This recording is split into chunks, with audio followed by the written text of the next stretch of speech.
Servus and hello, Matthias here, and this is Singletrack. Today, I'm chatting with Monica DeVreese from beautiful Santa Barbara, California. Monica is the co-owner of the Santa Barbara Running Company with her husband Joe, a local family-operated running store and center of the Santa Barbara running community. She's also the founder of popular running apparel brand Rabbit.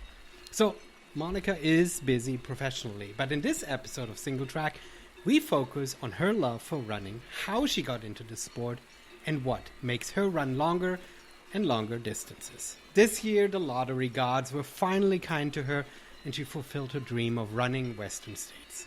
What, after all these years, arriving in Auburn meant for her, you get to hear right now, right here on Singletrack. Monica, thank you so much for jumping into the Singletrack world. Thanks for being here. Thank you for having me. I'm super excited for this conversation.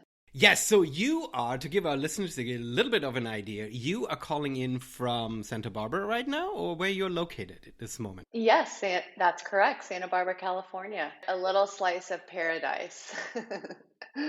A little slice of paradise. I think the only connection to Santa Barbara I have is that you two made a song about it, if I remember correctly. Okay. I feel like there's a song called Santa Barbara or something like that. I think they have some kind of... I don't know. I'll have to check that out. I might even be wrong. I might not even know that correctly. But So tell people right now, how is the weather? And more importantly, since we're calling in early August, how has the wildfire season been down there? We actually have had incredible weather, as we do most days of the year. Nice. It's been pretty much mid to upper 70s all summer. Little bit of marine layer this morning, but it usually burns off. It's pretty much burning off as of right now. And then thankfully the wildfires have been more in Northern California. Okay. Yeah, so we have not seen anything here, and hopefully we won't. But yeah, it seems like it's wildfire season all year round now, which is sad and unfortunate. It is, right? Yeah. Yeah. I asked about the weather because I'm in the Pacific Northwest and we constantly talk about the weather because we sort of get like 3 days of summer and then it feels like it's fall and then we get 3 more days. So things constantly shift and change where I am at. Yeah, I used to live there, so I'm very well aware. Well, amazing. Well, and I've been talking about the wildfires because I feel like we've had a couple of years where, especially on the West Coast, where even if you weren't close to wildfires, the smoke was like ever present. It almost felt like a constant season that you have to deal with. And this year, where we are at, we've not been affected by it at all. And I'm from Germany originally, and Europe has been hit so hard this year with wildfires almost all over the continent, from northern Germany to down to Portugal and Spain. And it's been interesting that they're battling this year with sort of this constant in the news fires everywhere. And we this year have sort of been, I mean, there are fires, but it's not been the super dramatic ones that we had in past years. Right. Yeah, it's definitely interesting times. It's sad to see, especially as lovers of nature and Exactly. I mean, that's sort of why I bring this up, right? I mean, we love our trails. We love being out in nature and sort of being, I mean, it's one thing to have a little bit of smoke in the air as you're going for your training run or so, but I mean, some areas are going to be closed for months or years even because trails are being destroyed. So that is something that we're sort of we need to be aware of in our sport, right? Yep. Well, let's talk about something more fun. You are a lifelong runner. Give people a little bit of an overview of how you got into running. How did you discover running to be to be your sport. Yeah, I mean, I think it seems like a lot of runners have a similar path as mine, where they, at a young age, participated in multiple team sports. And that's what I did. I played them all. Um, I then excelled. Soccer was really my sport, and I ended up I started running more long distance to stay in shape for soccer.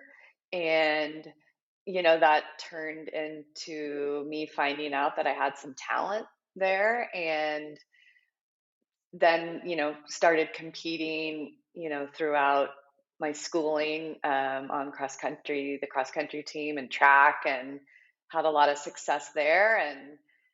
And yeah, then went on to just compete just as, you know, post college, just compete to mainly be in the community, to meet people within the communities where I was living, and then obviously just being a competitor, and um, that just led to finding my passion within my profession.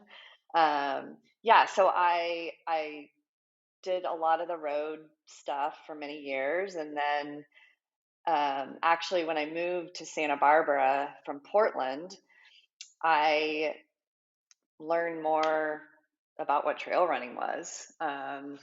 It's pretty funny because I think most people think of Santa Barbara as a beach community, which it is very much that, but it also just we sit at the base of the Los Padres National Forest, which has just, oh my God, trails for days. And it's definitely, more technical, and there's great vertical.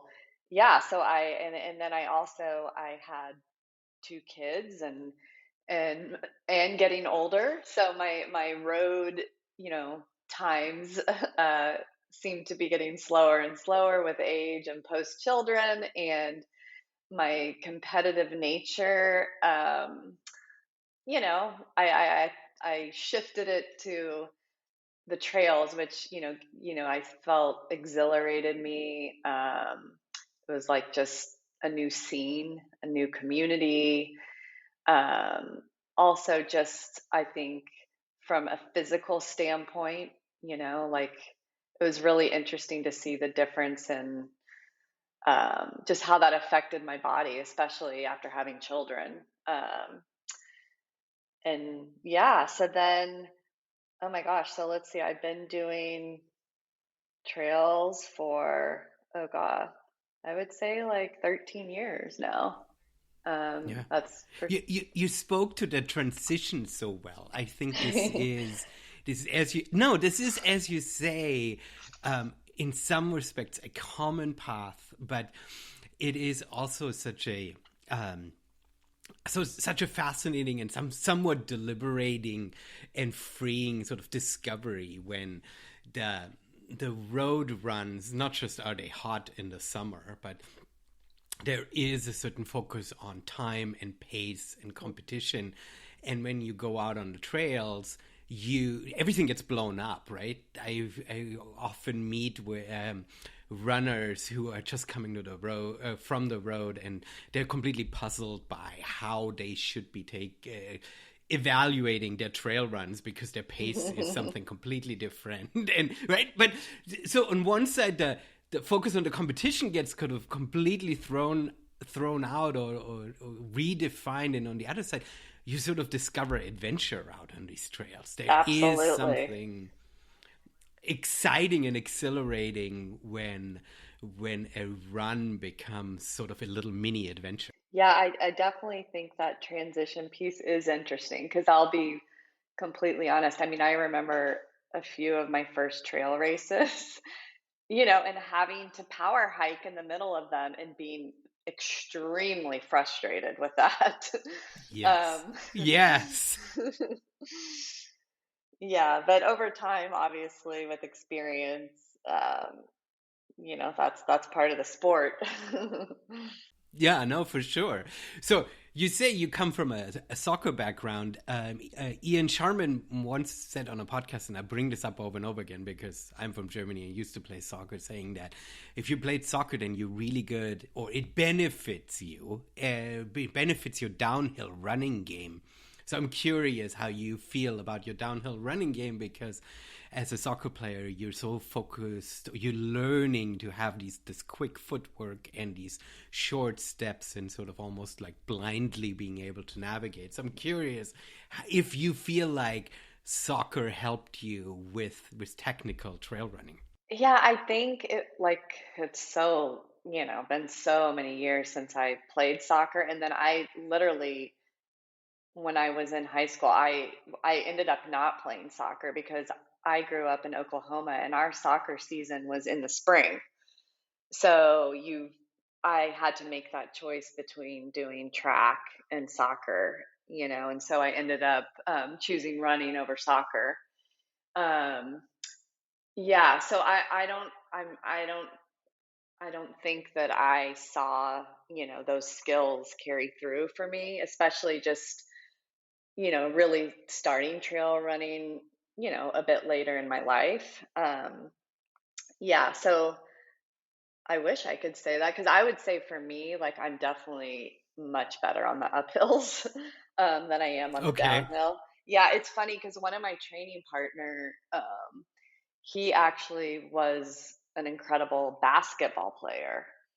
And I think what you're talking about with that footwork, like, I mean, it's incredible to see him on the downhill.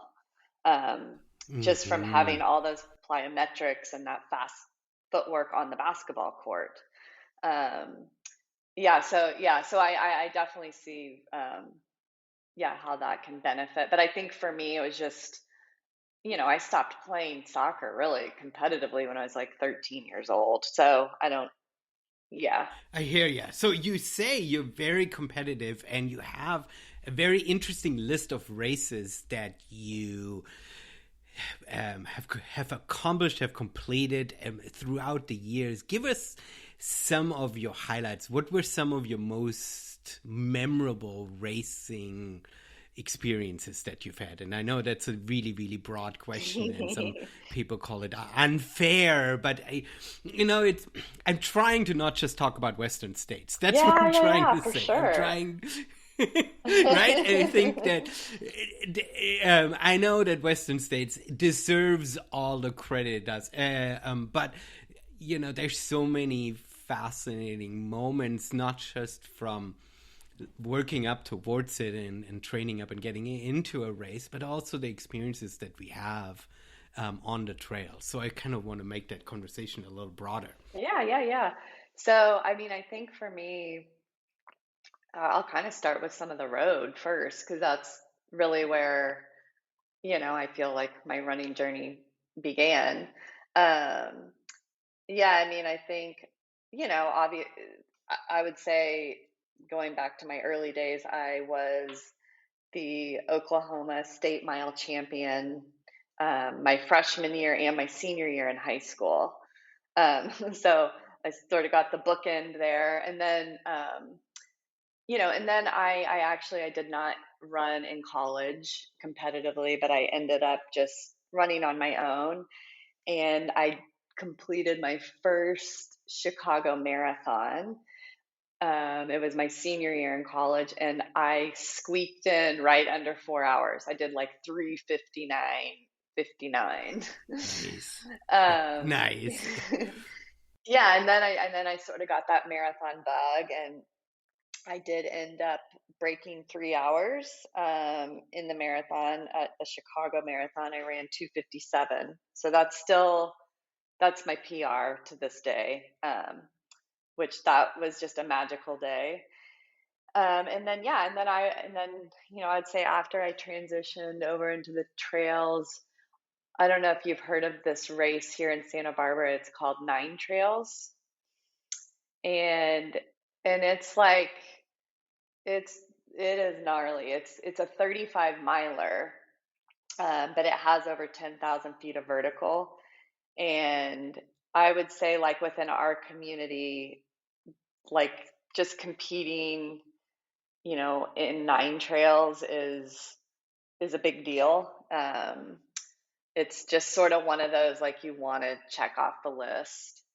Um, and it's also usually really, really hot every year. So I would say like that after I finished that race, um, that's really when I got the bug for, doing more ultras. And so then, that led to I So, did my I need to quickly yeah. stop you there. So you do road marathons, and Hmm. then you go into something like that with 10,000 feet of vert. And road runners usually try to find courses they are as flat as possible and complain about a couple hundred feet of elevation gain at Heartbreak Hill or something. So how do you make that transition to say, okay, I'm going to take on 10,000 feet of vert on a trail race? Well, I did do quite a few shorter races, before I jumped all into 9 trails, but they were, I would do some half marathon trail races, some 10K, like really short stuff. Um, yeah, so this was tough, to wrap my head around. um, but it was just one of those things where, yeah, I was ready for that challenge and to just sort of see what my body could do and my mind. And then just like the race is all along our front country trails, and that's where you pretty much the majority of the training happens on a weekly basis. So I knew the trails really well, and I had spectated, I had helped pace before at the event, one of my friends. So yeah, it was just one of those things where I was just ready to take the plunge and just see what I could do at that distance.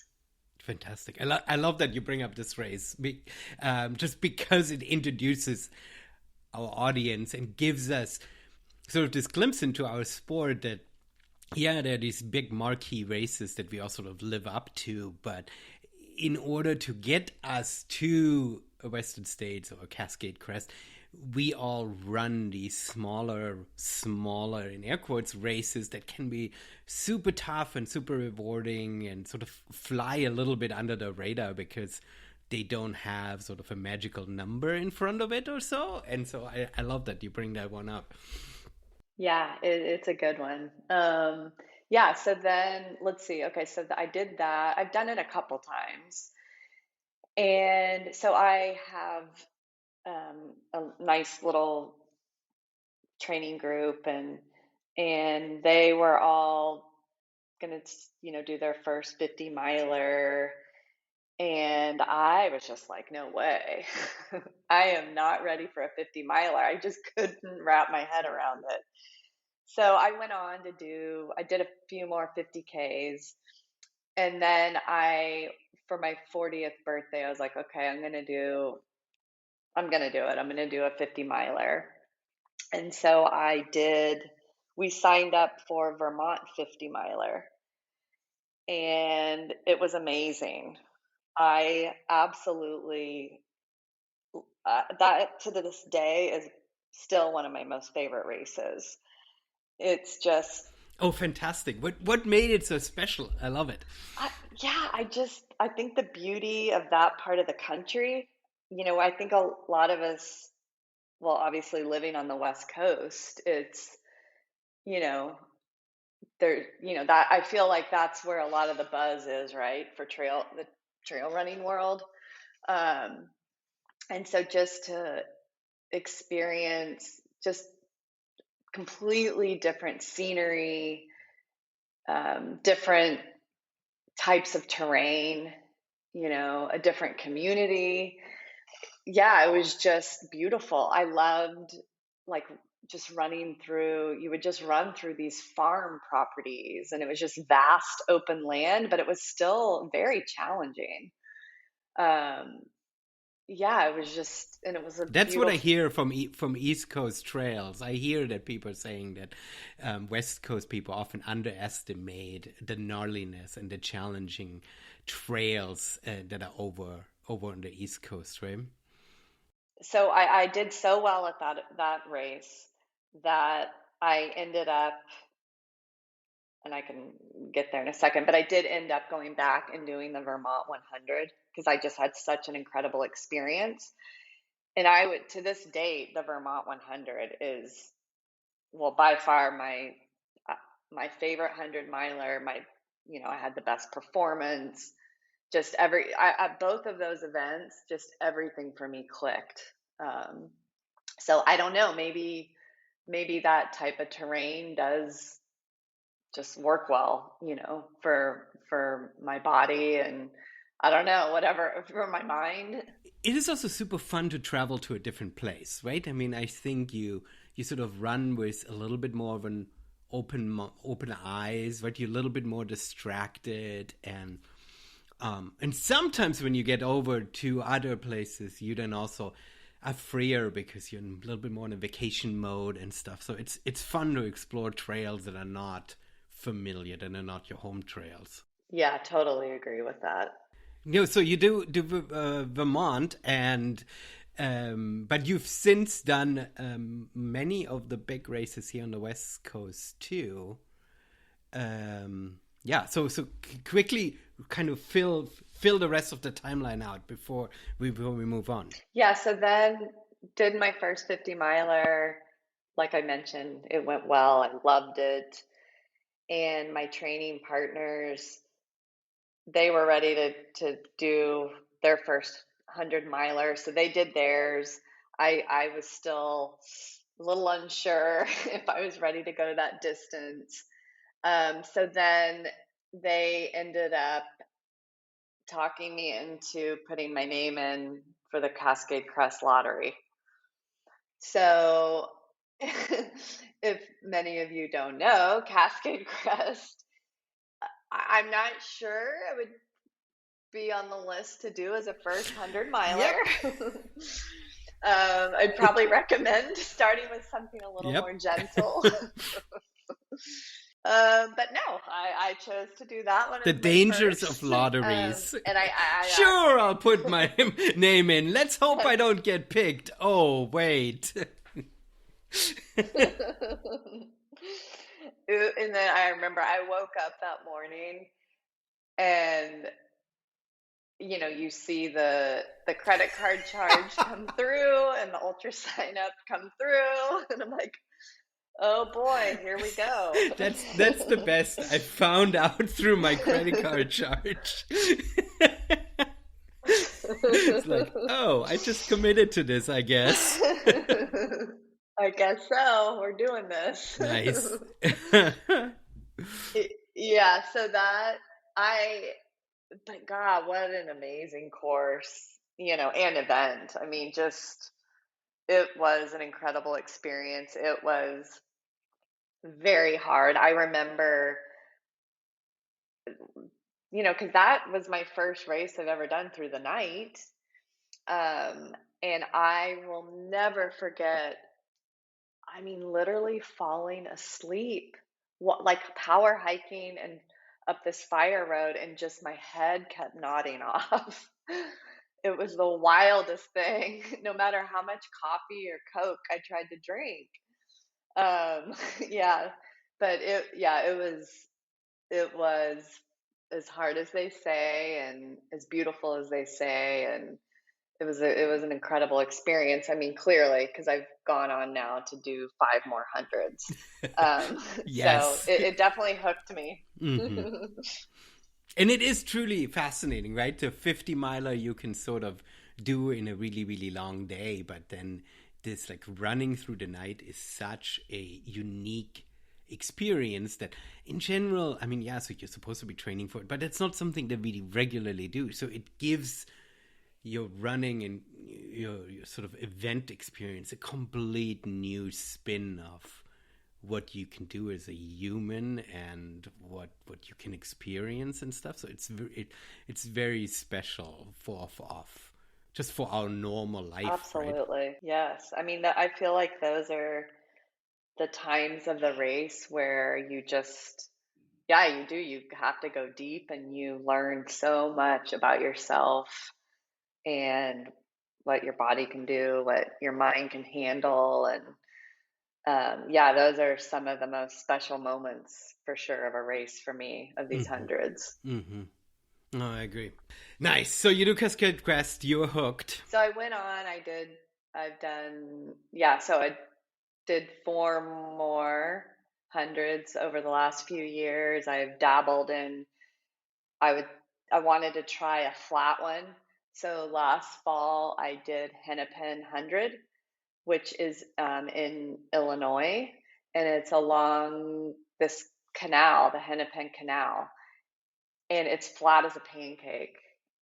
And it was so I hard. think that would be super hard. Oh my God, it was so hard. You never have a place where you feel like you can justify power hiking because when it gets steep, it's so easy in a trail to say, okay, I really need to slow down.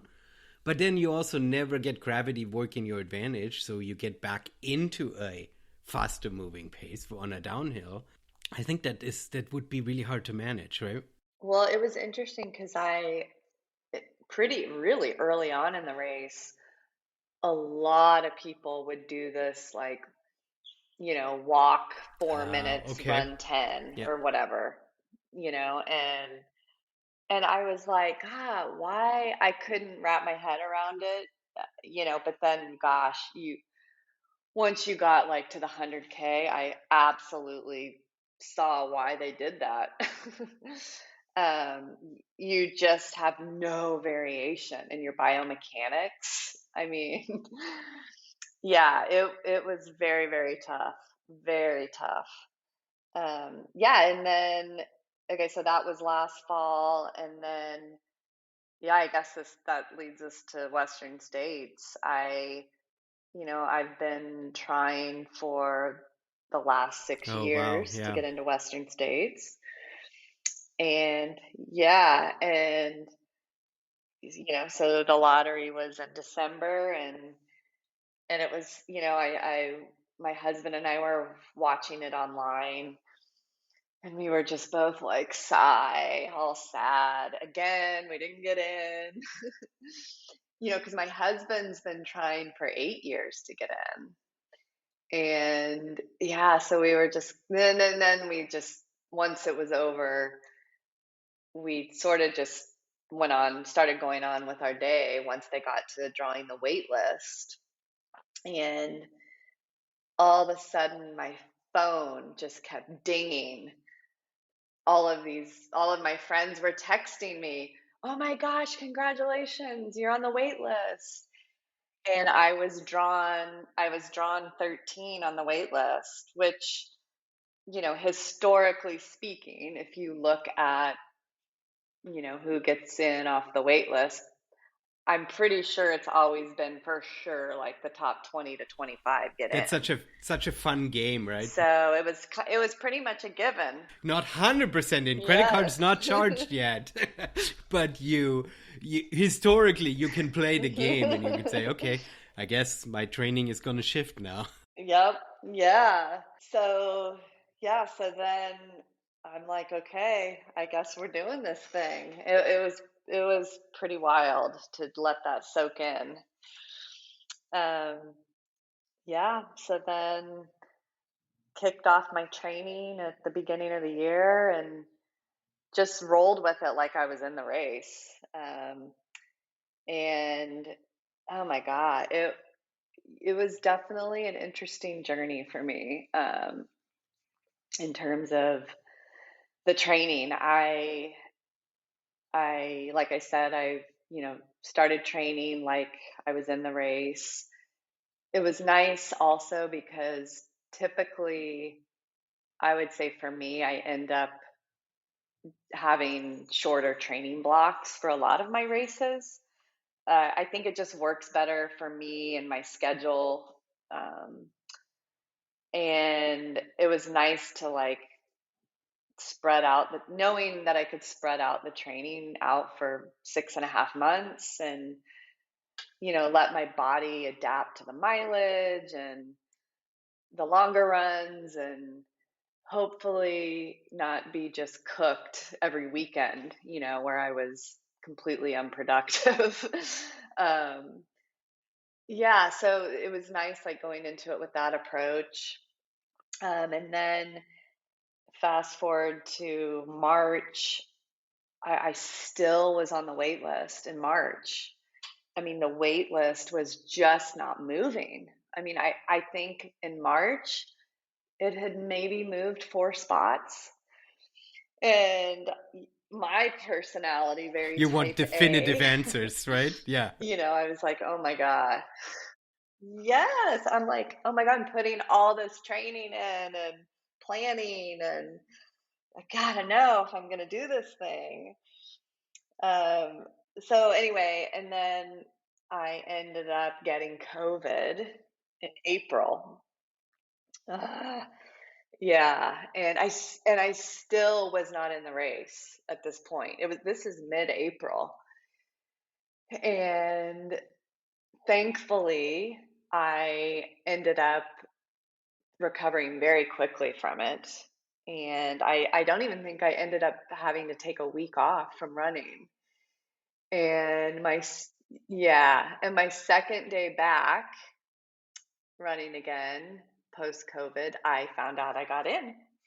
I got off the wait list. Fantastic. It's interesting Yeah. how much in these high marquee races, how much the sort of the logistics around it are an important component that really have nothing to do with your running, your training, your performance, right? It's sort of just the waitlist game and sort of the mental aspect on how to prepare and plan for all of this. They become a huge aspect of how you manage yourself, right? Yeah, so I ended up, what was interesting about COVID was I don't know, for many years I sort of get like this flare up of joint inflammation in my foot. And it's usually I can manage it, just icing and rolling my foot. Um, well, it ended up the COVID like settled there in that joint. And so I had a massive foot scare. So literally ran 2 days, after I recovered from COVID, got in the race. 3 days later, this foot blow up happened.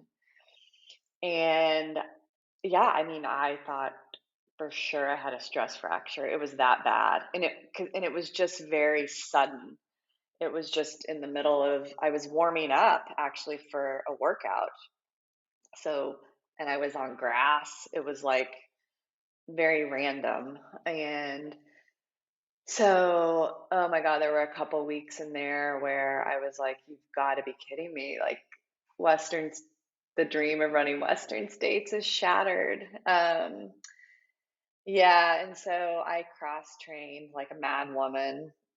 Anyway, it did, thankfully, it ended up being just severe inflammation. I was able to um, get rid of it pretty quickly, thankfully. So, continued the training, so obviously I ended up, like, I would say overall, I ended up losing, I don't know, 4 weeks with COVID and the foot of just like good, solid training.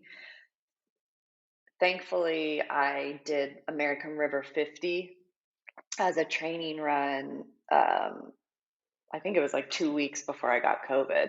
So I knew, I had that under my belt. I had just a lot of strong, solid long runs under my belt. So I didn't get too worked up about it, and just, it is what it is. And I think also just, And you have the experience of running 100 milers, so yep, the distance didn't scare you yourself. It's in itself, that's right? right. That's right. It's like I knew my body had the muscle memory. I knew I had the mental capacity of what it takes to get through one of these. Yeah, I think it boiled down to, just gosh, is my fitness going to be there for what this course requires?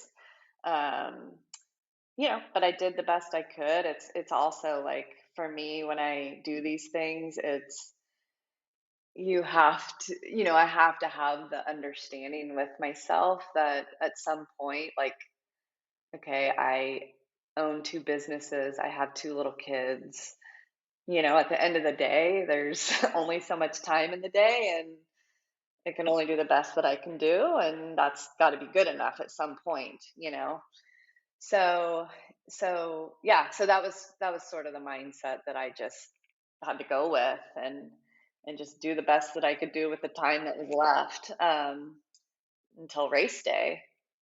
Yeah, so I had a good training block, and um, yeah, then race day was here, and my approach to this race, aside from the training leading up and events that happened leading up, it was more you know about, gosh, I've been waiting for this for so many years.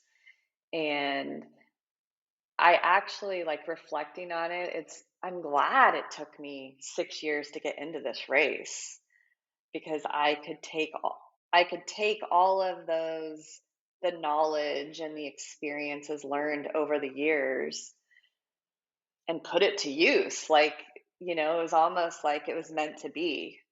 Um, so I think I was equipped with, just the necessary tools to be able to navigate the race. I mean, obviously, I confided in, friends that have run the race before, and, getting advice, on their tactics and this and that. But I think at the end of the day, it was like, okay, well, I've done all of this. It's brought me to here. I just want to experience the magic of this race. And that's really in the journey, getting these all are just incredible journeys, and each one of these races they're just such different journeys. And just, going in with the mindset of, like I said, experiencing the magic, but also just coming out of it as just understanding, I do think also these change you as a person. Um, and I think this one more than ever, I mean, it changed. I think obviously there's different things I could have done better. Of course, there always are. There's learning experience on tactics of the race. And then just life lessons. It's like, God, what life lessons can you take out of this and apply to your everyday life? And I love reflecting on that when I do these events as well. And I think this one, there was just so much, so many life lessons and I would say, like, the main one, I think, for me was, like, just how important your support system is. Um, like, most of the hundreds I've done, I've always had a crew, but I'm pretty self-sufficient.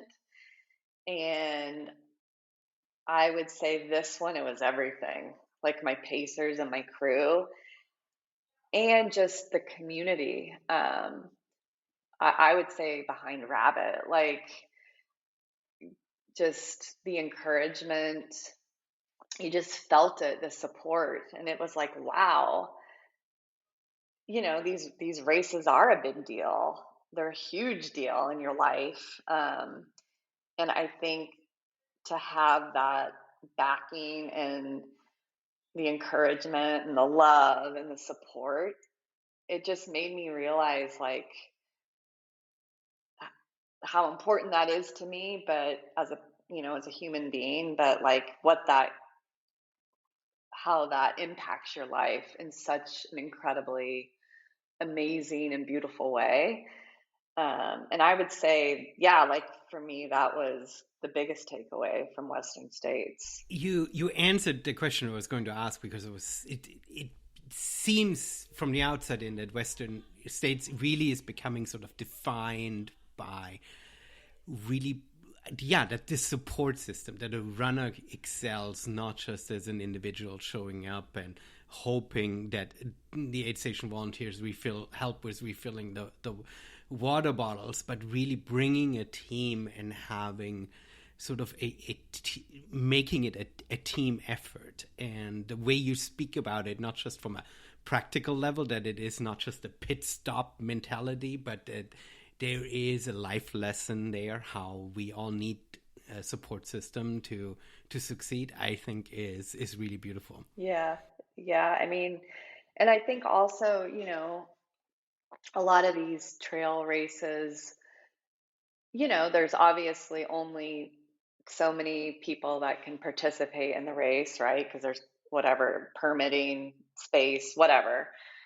I think I think also I mean, Western States is the Super Bowl of trail running, if you will. And it is run like it. I mean, from top to bottom, I was just so impressed with the race directing to the volunteers. I mean, just the positivity, along the course from the spectators. It just was, it was hard when to feel down when you were struggling, because if you could just reflect on how much love all of these people are giving back to this race, putting into this race, it just gave you that sense of gratitude and joy, when you're out there struggling in the 105-degree heat going through the canyons. It's like every time you left an aid station, you were just left with so much gratitude and joy, that it really, for me, it just pushed me through to that next stop. It's definitely, it is a special, special race. I went into this, I was like, I think this might be my last 100-miler. Because I'm like, what else am I going to do after I do this? And I definitely 100% am putting my name back in the lottery. So my question would be now, I mean, you say you had a special experience and you already answered it in the sense that you put your hat back in, but would you consider racing in Europe? Absolutely. I mean, that's definitely, I would say for me, the next on my to-do wish list. So I don't know that it needs to be 100-miler. I mean, I would just love to go experience trail running in Europe. Yeah, I've never done a race there. So absolutely. Yeah, no, I also think it might actually be better to not do a 100-miler, because number one, the 100-mile distance, I think in Europe is a little bit more forced. It's sort of happy accidents that UTMB is about 100 miles, because it circumnavigates Mont Blanc in just the right amount of mileage. But in general, these races are the distance that they are to get to from one place to another. And there's so many beautiful courses that aren't specifically that particular distance. So there's so much to discover. Yeah. Which one do you think I should do? What would be your first recommendation? Well, I think you got to make sort of decide between two different things. If you want something to have that UTMB Tour de France, people along the trail experience, where you sort of nonstop cowbells and nonstop theater, I think you need to run a UTMB race, because I think beyond UTMB in Europe, things are big productions, but the fans disappear fairly quickly, the spectators. Right. And so if you want that experience, then you need to run a UTMB race, I would say. Okay. But if you want to race more in a beautiful location and saying, okay, I want to see the glaciers, I want to run on these high alpine traverses. I think that there are so many other races that you can choose from, and it opens it up.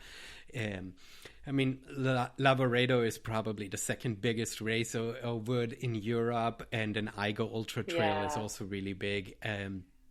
But in the same vicinities of Lavaredo in the Dolomites and then Eiger in that part, there are other races that allow you to sort of explore these valleys and see these snow-covered mountains without you needing to sign up or qualify for a UTMB race, right? And so I would sort of make a decision: do you want the crowds, right? And then in that, right? Because I've ran last year a DNF, but I've ran the Ultra Tour Monte Rosa 100K, and I was surprised how small and invisible of a race it was. Oh, wow. Right? I mean, start and finish was in town, and the aid stations were sort of as you expect, sort of in the little villages and stuff, right? And people are there. But the second you're away from the aid station, you're on your own. You don't run into bears and cougars, you run into cows, but you sort of run your own race, right? And I think that's sort of an important difference, that I think that there are lots of races where once you're out there, you're on your own. Right. And you're in the most beautiful locations, and that's still totally there. But I think those are the two sort of just the things I would decide that on. Cool. That's super helpful. I personally am, I'm a huge fan of the Dolomites. They don't really have the major glaciers that you know from the Swiss and French Alps, but I think the mountains are just absolutely spectacular in the Dolomites, and so I would lean towards that direction. Okay. But I mean, the Swiss Alps are hard to beat too, right? Cool. Yeah, I'm hoping next summer I can get over there and nice. Yeah. Right on. Unless you get picked in the lottery. That's true. Again. Oh gosh. Well, Monica, this was an incredible sort of journey that you sort of laid out from starting running in high school and then all the way kind of accumulating after years of waiting and getting to run Western States. I want to like put a button in this now, and we'll have a second part to this, but I would love for you to let my listeners know where they can sort of see where you run. If you have an Instagram or website, we can put the links in the show notes. Yeah, my Instagram handle is not very clever. It's DeVreese Mon. It's yeah, so I'm on Instagram there. I am on Strava. I for sure post lots of my running. I try to post a picture of each run I do. So if you're interested in what the trails are like here in Santa Barbara, or even just some of the coastal runs, I'm definitely on Strava. So that could give you some good inspiration. Super. We'll have links to that in the show notes. Monica, thank you so much for coming on. We'll make this a two-parter, and in a later episode, yet to be scheduled, we'll hear about your professional side of you in the outdoor world as co-founder of Rabbit and co-owner of the Santa Barbara running store. Did I get this all right? You did. You sure did. Those are your official titles, right? Yes, you nailed it. Perfect. Super. So thank you so much, Monica, and we'll hear from you again. Awesome. Thank you so much for having me.